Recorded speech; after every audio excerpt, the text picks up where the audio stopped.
it's Danny. Welcome to this video, welcome to this channel, and if you're returning, welcome back. Deep gratitude to you for joining me today. So what are we doing today? Danny, where the hell are you? I am at work. I am on my lunch break and I am trying to get these videos out to you. Happy New Year, by the way. I've been doing all the things. I've been like not in the house, so that's why I haven't brought you another video, but I'm gonna try to pedal them out this week. So we're gonna talk about Welcome to Derry, season 1, episode 4, the great swirling apparatus of our planet's function. What a tongue twister. So we open up with the kids biking through the town, biking through the town to the police station to go to see Chief Bowers and his homies. Well, they tried to be mysterious, but of course Rich, being the heart of the show, was just like trying to be congenial and polite to these really mean cops. And they give him the pictures. He pops it open, looks through it, pretends to be amazed, and it turns out that majority of the pictures that in the last episode we saw the actual figures of the ghosts, the dead people, are gone, and it's just gravestones of bird poop. And he was really snarky and sarcastic and asking, oh, why were you guys out past curfew, blah, blah, blah, all the things. The last picture, though, with the clown image, came out, and he was just like, oh, it's just a statue, and if you guys do this again, you're gonna get caught. So the next scene, we see the kids talking in the gymnasium, and they're like trying to figure out what to do, who to ask for information. Of course, Ronnie is being rah-rah with it because she's only thinking about saving her dad, not being very kind to her friends, but that's neither here nor there. She's stressed. And so Will points out, I think this thing is trying to mess with us. Just everybody like in their feelings trying to figure out the best course of action. Well, Lily comes up with the idea that we have to ask somebody. In fact, somebody points out like, hey, ask your mom. And Lily's like, I'm not trying to go to Juniper Hill again. Are you crazy? But I do know someone I can ask, i.e. Ingrid from Juniper Hill. Oh, did I skip ahead? I skipped ahead a little bit. But her friends encouraged her to get answers. Eventually, we see her with Ingrid, but before that happens, we see Charlotte reading about Hank's injustice, and Rose knocks at her door, interrupts, and they're delivering the furniture that Charlotte had ordered in a previous episode, and we see the fine-ass nephew. Hello. Hi. Hi, Daniel. Wow. Anyhow, so they sit down, and Charlotte kind of gets in on her business with her marriage, which is, I kind of feel weird. If you just met this woman and you're talking about your marriage or the problems in your marriage, it's kind of whatever, but they exchange phone numbers, and it was like a beautiful exchange of like cultures, you know, like just otherness, and they talked about borders, which is really nice that the ladies bonded the two strongest women in the show bonded this way. Anyhow, flash forward, next scene, we hear Ray Charles is all right, and the Black Airmen are at a shed in the woods that Shaw granted, or General, is it General? General or Colonel? Maybe General. General Shaw gave them as a place to hang out. It was like a storage unit that has been decommissioned, but Halliman is getting the worst of vibes. Back at the high school, there's like imagery of the turtle and the duck and cover, and Lily is sitting at her desk, haunted as hell, and Margie is looking at the back of her head, like trying to figure out what's going on with the girl.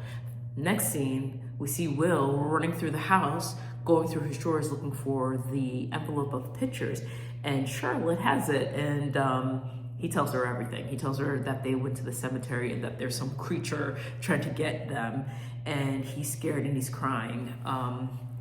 So we go, she says that she's going to protect them, and at dinner they are absolutely quiet about it when Leroy asks what's going on. In fact, Charlotte makes it seem like, oh, he's being secretive because there's a girl.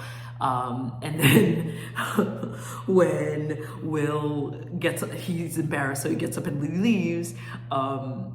The Leroy is like, the girl, what is she? Which is like, but we have to keep it real. It's 1967 in Maine. Statistically, Leroy's right to be like, is she white? But no, Charlotte kind of laughs it off like, no, and everything's chill. Like, it was such a tense, it was a haha but not haha moment. And Char encourages them, like she kind of mentions like they should do some like bonding time, you know, do family things. And Leroy is like, okay, bet. And he takes Will fishing. Leroy is asking Will about his lady friend, and Will slightly is kind of not really answering it, like, no, it's not that serious. Anyhow, he catches something, but it gets away. And Leroy's like, well, I gotta get a spare some. I don't know nothing about fishing. Fishing is not my ministry. So he goes to the car to get some like string or tackle, bait, the fishing thing. And as he leaves, a fish, it looked unreal. It just looked unreal. And it swims up to Will. Then suddenly a hand just comes through, yanks him down, pulls him under the water. It's actually Leroy. The thing that grabbed him looks like Leroy, but burnt up, saying, "You're gonna burn too. You're gonna burn too." And Will is bugging out, drowning, looking at his burnt dad, freaking the hell out. Leroy hears this, books it into the river, yanks him out of the water, and Will's like, there's something scary, there's something scary. And Leroy's like, what are you talking about? And he looks at Will's arms and it's like cut up. So he's like, okay, my son is not imagining things. My son is not having a nervous breakdown. He was harmed, and there's nothing in this water to harm them. As Leroy is looking around and Will's like trying to compose himself, they both see a red balloon just floating past the water. Like, what? Why? Next scene, we see Charlotte visit a Chief Bowers and asks about Hank and his civil rights. And Bowers says, oh, this ain't the South. Bowers is being completely dismissive, completely an asshole, and she is nothing but polite. She is nothing but civil. She is a fucking lady, just kind of low-key, high-key reading him for filth, but his whole attitude is complete microaggression, but she handles it with style. She leaves, and she goes to a phone booth. For those of you who don't know, before cell phones, we had phone booths. Anyhow, so she looks in the white pages. What is the internet equivalent of white pages? I can't even describe it, but people's phone numbers used to be listed in a big old book. And you could just leaf through and find somebody's address and phone number if they were listed, and you really didn't have a choice if you were listed or not. I mean, you can opt out, but you know what? You don't need this history lesson in the 80s and 90s. Anyhow, he looks up Hank's mama, and she goes over there to talk to Hank's mama, and she wants to help, but Hank's mom says, well, he doesn't have an alibi. He said he was here and he was not there. Now Charlotte's like, well, where the hell was he? And Ronnie is in the background ear hustling. Next scene is the airmen cleaning up the black spot and stocking up. The music is wonderful. Hallerman goes to throw out trash and he sees visuals of a drain and his grandma.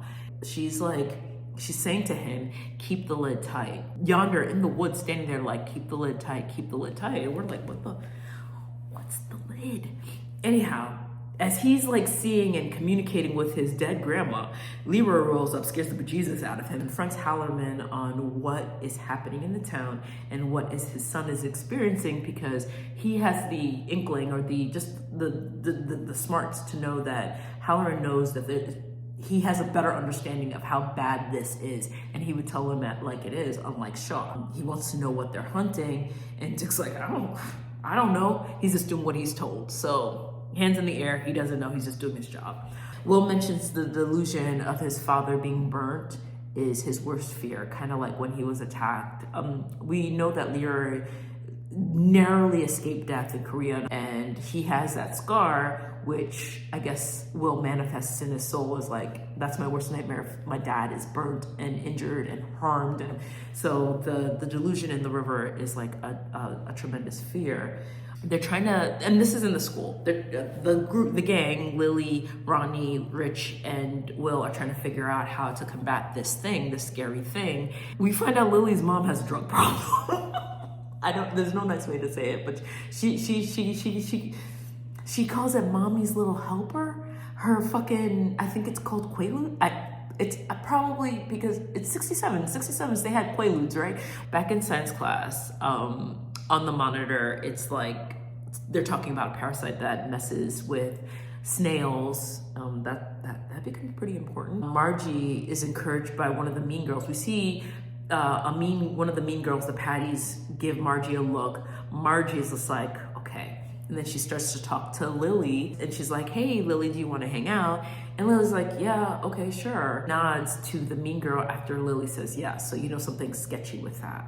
Fast forward, Russo sees Charlotte at the police station, or walk into the police station, which is to be noted for later. Charlotte goes in and pretty much says how she's a boss and she's going to have everybody and their mother come marching through if she doesn't get to speak to Hank. And of course they relent, they allow her to see Hank, and she figures out a way to get him out because ultimately his civil rights have been infringed on, even though this is not the South. He pretty much, and she's just like, well, what's your alibi? If you didn't do it, and I believe you didn't do it, what's your alibi? And he's just like, well, I kind of have a hankering for some married. So, you know, so he's having an affair with a married white woman. And Charlotte's like, bruh, really? What the? To be fair, Maine is a lot of white people. There's not many options if you're gonna try to stick to one lane. I'm just playing devil's advocate. I'm playing devil's advocate. Don't hate me. They try to figure out how to tell the truth without hurting anybody, because if she's married, she could get in trouble. He's definitely gonna get God, etc., etc. So they're trying to figure out a plan. Next scene, Fuller's the colonel, right? He tells Shaw that there's nothing where Rose told them to stay away from. So there's nothing there. They're digging in a place where there's nothing to be had. They talk about the cycle ending soon. So in other words, we know that he comes around every 27 years to feed on the lives of people in Derry, or particularly the children. And so they're talking about it, but they're not saying it explicitly. We as fans know what they're saying, which is messed up. And Shaw points to the indigenous people, the indigenous boys, particularly Daniel, watching them dig. And Shaw's like, okay, well, Rose lied to me, so the only way to get the truth is to yoink yoink one of them, but we'll see that later. Marge trying to talk to Lily. Lily is kind of like shut down, and Marge kind of emotionally manipulates her and says like, oh, we've been best friends since like the 5th grade, like I don't know what's wrong. And anyhow, some dude, some basic dude rolls up and says, hi, Lily. And for some reason, Lily gets real geeked about it, and Marge encourages her to like continue to talk to this basic ass dude. And so she's like, oh, Lily's like, I'm gonna go freshen up. She goes to the bathroom. So she goes to freshen up. We see the patty cakes come through. So they're setting up Lily to be embarrassed, and Marge is a co-conspirator. So Lily's in the bathroom. Marge comes through and is like talking to Lily and encouraging her to speak to not even encouraging her, but Lily is gassed. Like, oh, he wants to talk to me. He likes me. I'm like, girl, what? Like, it's just so weird that she goes from mourning her dad, being afraid of Juniper Hill, being afraid of the creature, and suddenly now she's gassed about some basic ass dude. Like, it just felt really weird to me. But anyhow, so she's in the stall, sitting on the toilet, ew. She says that she's excited, and then Marge starts to feel real guilty. And when Marge starts to confess, like, hey, Margie, I keep calling her Marge because I'm thinking of Marge Simpson, but Margie explains like, hey, she's about to confess that it's not what you want, don't roll up on him. Suddenly her eye starts to hurt, and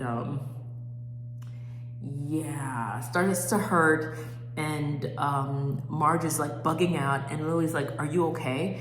And then Lily realizes, and Marge is screaming, so, and her glasses fall off and her eyes start to bug out, and she is freaking out. And Lily's hearing her freak out, like, what's going on? What's going on? Margie runs out of the bathroom. Lily's like, oh crap, it's going down. The creature is influencing the space. She could feel it. So she tries to pull out one of Mommy's little helpers. Bad boy falls into the toilet. If I'm not correct, she reaches into the toilet to pick out the pill. Now, couldn't be me. I'm just gonna, could not be me. Anyhow, so Marge runs out the bathroom screaming in pain.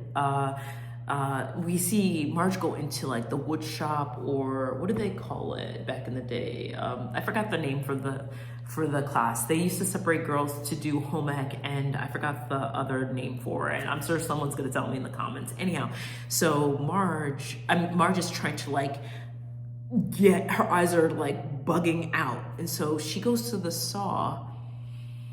This is the most horrible scene ever. She is stabbing herself in the eye with like a wood chipper. She puts the bug eyes, which is not dissimilar, which is exactly like the snail with the eyes, and she saws her freaking eye, which is crazy. And Lily breaks into the room, tries to stop her from hurting herself, saying like, don't do it, don't do it. This is all a figment, it's all a figment. Mind you, there's blood everywhere because Margie really cut herself, stabbing herself with the eye. And she's trying to like, Lily gets on top of Marge to like, she kind of tackles her, puts her hands down like, don't do it, don't do it, don't hurt yourself. And while Marge is screaming in agony because not only is she hurt herself, but the eyes are like, it's all messed up. Don't you know, all the screaming draws the attention of the school. Everyone comes in and Lily is holding the wood chisel on top of Marge, and she looks like she just stabbed her best friend. And everyone's just like, even the core group, Will, Rich, they're just, and Ronnie are looking at it like, holy diver, this looks horrible. I feel so bad. It was horrific, and everyone was horrified. So anyhow, so the scene, I hate how they edited this, because the scene went from looking at her Marge's eyes getting chopped off to Charlotte chopping tomatoes. I'm like, what you doing to us, man? Like, who's the director? I wanted to shake the director, like, how dare you? Anyhow, so Leroy confronts Charlotte about going to the police station. Don't cause no trouble. Don't stir the pot. Their relationship's not gonna work. They have a different value system. Like, anyhow. So Will has insomnia and he has flashbacks, and Will decides to get up in the middle of the night and use his telescope, and as he's just looking at the neighborhood, looking at people, there's a freaking clown right there by the tree, and Will screams. And Leroy runs through, and Will's like, there's a clown, and Leroy, being the badass that he is, runs downstairs, and he's like screaming in the middle of the street. I'm like, bro, you forget where you are? Don't be screaming in the street like a crazy person. And as he ran past Charlotte, he blamed her that somebody was watching the house. It's her fault, which is bullshit. But anyhow, so as Leroy is walking back to the house, he glances over and sees a red balloon floating through the trees, and he's just like, what the fuck? The next day, Leroy rushes into Shaw's office. He's like, what the is going on? What is happening? And Shaw's like, okay, I will let you in on a little secret. So he takes Shaw takes Leroy into a room, the backside of an interrogation, like a two-way mirror. They're on the side that's observing. And we see Halloran and Taniel, hi Taniel, and they're sitting at the table, and suddenly Halloran goes into Taniel's mind, and this is so creepy. The first thing we see is like a circular room with all kinds of doors, and Halloran spins around in this room. He finds the right door, opens it, walks through. We see young Taniel playing with toys, and he doesn't see Halloran because Halloran is like obviously just watching a memory. We see Rose walk in, a younger Rose walk in, and ask Taniel to affirm that you know the story of our people. And so he tells the story about the Western Woods. Little young Taniel tells a story about the Western Woods, and it's called the Galoo. And she pretty much says that it's real. Say the story. So millions of years ago, before the first evil, there was a star that fell in the sky, and container that held the spirit fractured as it hit the earth. And this is before people. This is like probably pre-dinosaur type stuff. The spirit gets out. The people, the indigenous people, their ancestors used pieces of the shard to keep the creature at bay. And they decided that from then on, like, and it was in the woods. So they're like, you know what, that we're not gonna hunt in the woods. We're gonna be over here. But they always had their shards. Well, when the white Europeans, the colonizers come through, they hunted and did all kinds of things in that woods, and the creature got more and more powerful. The leader is a woman warrior princess type deal. She decides to, she was saying that we're going to just leave. We're gonna leave the area, it's safer that way. So the daughter takes the shard, one of the shards, and goes into the woods with her people. When the mother realized her daughter was in the woods with the shard, she goes in looking for her daughter. And of course the creature is super powerful, and they didn't have any shards to protect themselves. So the creature, one by one, picks off the indigenous warriors who are looking for the young lady and her friends. Well, unfortunately, the young lady hears them getting murked, and she witnesses her mother getting killed. They take her out of the western wood, and they decide to, the girl being brave because she had the dagger, which prevented the creature from even coming near them. She goes back into the woods, cracks pieces of the fragments, and they create a container around the western wood to keep the creature confined. And they buried 13 shards in the earth. They lit fires and promised to guard the pillars for forever. And then this is the weird part, Dick pops up behind, and this is the little boy telling the story to his young aunt. When the story was over, because we saw a lovely flashback and everything, when the story's over, we see Dick rise up behind the mother, the aunt, Rose, and he looks all creepy. I thought it was the creature listening to this, but it was actually Dick saying, now tell us, where is it? You see the next scene, Dick is in that same spinny hallway, and older Daniel points to a door, and it leads to this house. This is weird looking house with a bunch of sunflowers in front, and he's like, that's the way to get to the pillars. And he's like, follow the tunnels to the old well. And that's how the episode ended. That is my recap of Welcome to Derry, Season 1, Episode 4. I have to get back to work because I am late. I will see you later. Thank you so much for watching. Please be sure to like, comment, subscribe, hype, do all the things you deem fit. Remember to question everything except your instincts, and I'll be sure to catch you on the flips. Bye.